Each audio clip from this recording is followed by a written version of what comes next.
The prayer requests had been tapering off for a long time. Shemuel liked to tell himself it was because young people had fallen away from the old ways, rather than a lack of belief. In truth, it was probably some of both. But the Archangel Shemuel still felt the frisson of prayer for help on a more or less regular basis. Believers called out for assistance in finding lost things, and he was there for them. Watches used to be common requests, but not so much now that most people use their smartphones to check the time. Finding wallets or keys were still popular petitions. His favorite entreaties, though, were help in finding purpose, love, or self. It was eminently satisfying to see his supplicants suffused with the glow of satisfaction and certainty. Prayers to help find lost faith were rare, and nearly always heartbreaking. Sometimes he couldn't get them to see the light no matter how hard he tried. Sometimes they were just too far gone to believe any more, their faith already exhausted despite the prayer they raised. Then suddenly, near the end of spring, just as the season trended into summer, the number of believers desperate to find things shot up with the mercury. It started with keys. Everyone was losing their keys, sometimes several times a day. Then Mr. Morton misplaced his glasses 10 times in the space of 30 minutes. Shemuel remembered the fearful gleam in the mortal's eyes the last time he nudged the man's glasses back into view.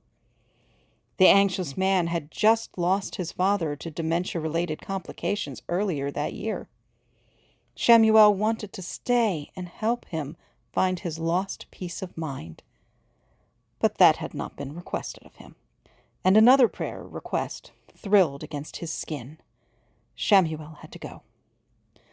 Fulfilling a request always took precedence over using his own initiative to find what was lost.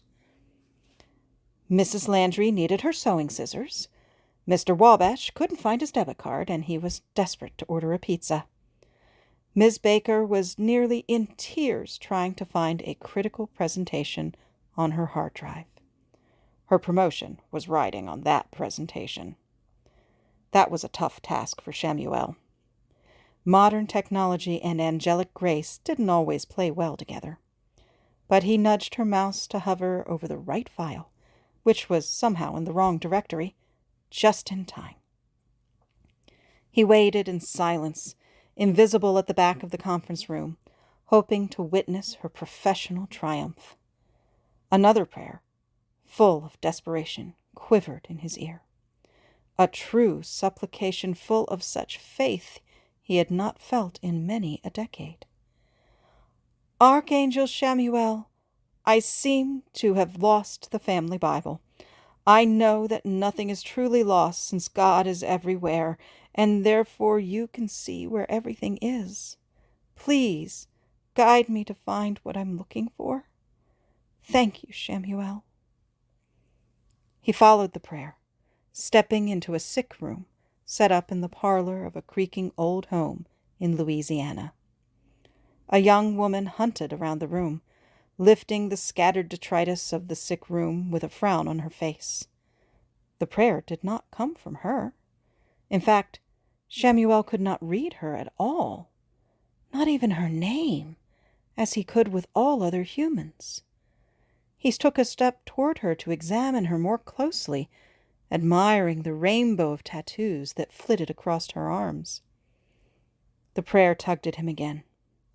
He turned back to his faithful one, a wizened and elegant lady sitting next to the sick bed, prayer falling from her lips like pearls. Mrs. Roberts frantically called for help in finding the family Bible so that she could read a verse to comfort her sick husband. Shemuel's eyes flicked to the shrunken figure in the hospital bed in the middle of the room. He could tell Mr. Roberts would not be earthside for much longer.